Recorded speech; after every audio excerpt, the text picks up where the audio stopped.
Close your eyes for a second. Now, open them. Instantly, you take in a vast, rich scene.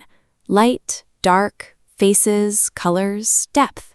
It feels completely effortless, like you are watching a high-definition movie of reality.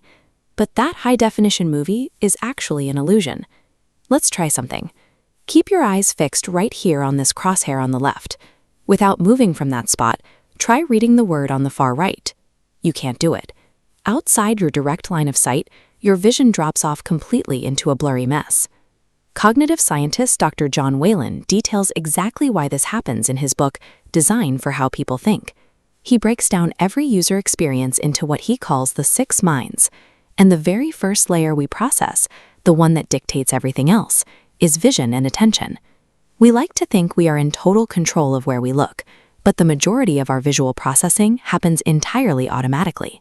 It is what psychologists call thinking fast, a series of rapid, unconscious calculations our brain makes without our permission. This means if you design a product or a website solely for the conscious, logical mind, you are ignoring the biological reality of how humans see. If you don't design for the automatic brain, your product might as well be invisible. To understand how this automatic system operates, we have to look at what happens the millisecond light hits your retina. Your brain immediately splits that light data into 2 specialized neural pathways.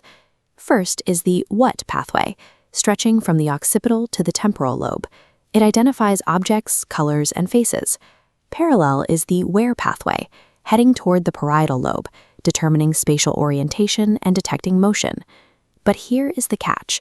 These 2 complex pathways only provide maximum acuity and color accuracy in a tiny sliver of your visual field, specifically a window of just 2 degrees.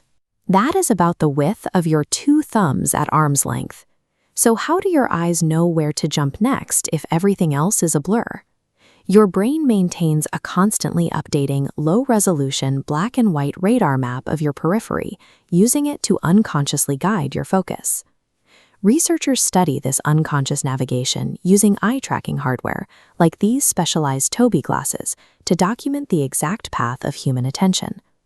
Take a look at this heat map of user attention on a laptop screen. When presented with a wall of text or search results, people do not read line by line. They unconsciously scan in a distinct F-shaped pattern. Their eyes make rapid jumps, called saccades, landing on 7 to 10 words in the first line, maybe 5 in the next, and dropping off sharply from there. The rest of the page is entirely ignored. Because your brain decides where to look before you consciously realize it, effective design cannot just be about making the center look pretty. You have to design for the brain's blurry peripheral radar. It is easy to fall into a trap, assuming that if you place a button, a message, or an icon on a screen, the user will naturally see it. But we now know they only see a tiny 2-degree window. For everything outside that window, the brain literally invents the details, filling in the blurry gaps based on past memories and expectations rather than the actual pixels on your display. To override those assumptions and capture the brain's automatic attention system, you need to use a technique called visual pop-out. Certain visual properties immediately trigger our internal radar. High contrast between light and dark, sudden motion, and a clear break from an established pattern all act as automatic signals. These properties function as biological magnets. They command the subconscious brain to steer that sharp 2-degree spotlight of focus exactly where you want it to go. If you fail to include these triggers, your most important features become background noise, quietly paved over by the user's expectations. Building a great experience requires looking past the conscious choices of your user. It means understanding their biology and gently guiding the automatic visual symphony happening in their mind every time they blink.